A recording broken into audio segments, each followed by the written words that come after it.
ಕವನವನ್ನು ವಾಚಿಸಲಿದ್ದಾರೆ. ಮುಂದಿನ ತಯಾರಿಯಲ್ಲಿ ಶ್ರೀಮತಿ ಪಾರ್ವತಿ ಕಾರಂತ್. ಎಲ್ಲರಿಗೂ ನಮಸ್ಕಾರ. ಅಕ್ಷರನಾದ ಶ್ರುತಿ ಮೇಡಮ್ ಅವರು ನಿಜವಾಗ್ಲೂ ಒಳ್ಳೆ ವಿಷಯಗಳನ್ನು ಕೊಟ್ಬಿಟ್ಟಿದ್ದಾರೆ.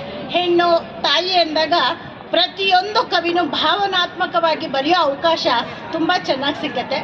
ನನ್ನ ಒಂದು ಕವನನ ನನ್ನ ಪ್ರೀತಿಯ ಕವಿಯಿತ್ರಿ ಹಾಗೂ ಈ ದಿನದ ಅತಿಥಿಯಾದ ಆಶಾ ಶಿವು ಮೇಡಮ್ ಓದಿದ್ರು. ಅದನ್ನೇ ನಾನು ಮತ್ತೆ ವಾಚಿಸ್ತಾ ಇದ್ದೀನಿ. ಅವ್ರಿಗೂ ನನ್ನ ಹೃದಯಪೂರ್ವಕ ಧನ್ಯವಾದಗಳು. ಹೆಣ್ಣು, ನನ್ನ ಕವನದ ಶೀರ್ಷಿಕೆ ಹೆಣ್ಣು ಜಗ ಬೆಳಗೋ ಕಣ್ಣು. ಪದಗಳಿಗೆ ಸಿಗದ ವರ್ಣಿಸಲಾಗದ ದೇವತೆ, ಎಷ್ಟು ಬರೆದರೂ ಸಾಲದು ನಿನ್ನ ಬಗ್ಗೆ ಕವಿತೆ. ಯಾರಿಗೂ ಸಾಟಿ ಇಲ್ಲದೆ ತೋರುವೆ ನೀ ಮಮತೆ, ಹೆಣ್ಣೆ ನಿನಗೆ ಅರ್ಪಿಸುವೆ ಈ ನನ್ನ ಮನದ ಕವಿತೆ. ಹೆಣ್ಣೆನಿಸಿರುವವಳು ಮನೆಯ ಮಹಾಲಕ್ಷ್ಮಿ, ಹೆಣ್ಣೆ ಈ ಮನುಕುಲದ ಸೃಷ್ಟಿಯ ಆದಿಶಕ್ತಿ. ತನ್ನೆಲ್ಲ ಕಷ್ಟಗಳ ಬದಿಗೊತ್ತಿ ದುಡಿವ ಕ್ಷಮೆಯ ದರಿದ್ರಿ, ನೋವುಗಳನ್ನೆಲ್ಲ ಮರೆಸಿ ನಗಿಸುವ ಸಹನಾಮೂರ್ತಿ.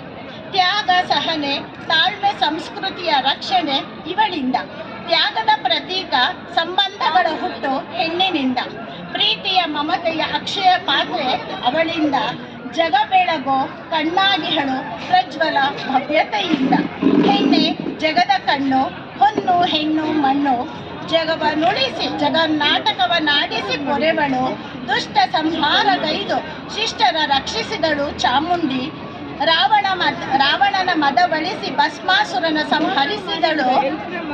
ಹೆಣ್ಣು ಪ್ರಧಾನಿ, ರಾಷ್ಟ್ರಪತಿ, ದಕ್ಷ ಆಡಳಿತಗಾರ್ತಿ, ವೈದ್ಯೆ, ವಕೀಲೆ, ವಿಮಾನ ಚಾಲಕಿ, ಪರಿಸರ ಚಿಂತಕಿ, ದೇಶ ಕಾಯುವ ಸೈನ್ಯಾಧಿಕಾರಿ, ಕಾನೂನು ಹೋರಾಟಗಾರ್ತಿ. ಹೆಣ್ಣೆ ನಿನ್ನ ಕರ್ತವ್ಯ ಅಪಾರ ಶಕ್ತಿಗೆ, ರಾಷ್ಟ್ರ ಪ್ರೇಮಕ್ಕೆ ನನ್ನದೊಂದು ಹೃದಯಾಂತರಾಳದ ದೊಡ್ಡ ಸಲಾಂ. ಇಲ್ಲಿ ನೆರೆದಿರುವ ಎಲ್ಲ ಮಹಿಳೆಯರಿಗೂ ನನ್ನದೊಂದು ದೊಡ್ಡ ಸಲಾಂ. ಧನ್ಯವಾದಗಳು ಅವಕಾಶಕ್ಕಾಗಿ.